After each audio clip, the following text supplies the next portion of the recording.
You get to choose two directories when you're installing SQL Server. One directory is the base directory for binaries.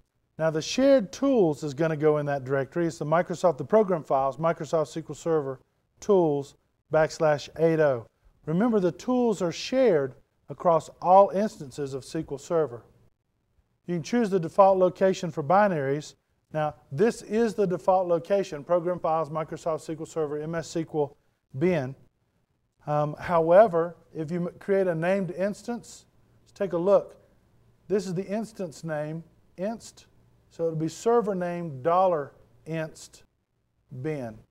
The binaries cannot be placed on a removable drive. You can also choose a default directory for data, and the default directory is in the same place as the binaries.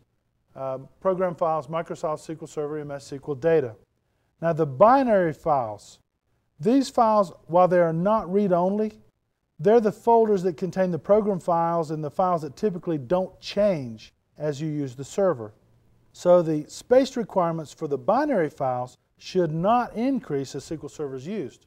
Now the default location for the data, the directory that you choose, this is the root directory where SQL Server Setup creates the folders that contain the database and log files, as well as the directories for backup and replication. Now Setup will create database and log files for master, model, tempdb, msdb, pubs, and the Northwind databases. The SQL Server data file path should be located on a drive that has space available for these files to grow. And again, if you create a named instance, the directory is MSSQL $inst, right down here, \data for that directory. Note that data files cannot be installed on a file system that uses compression, and the data files must all be on local drives on the server or using VIA or GigaNet SANs.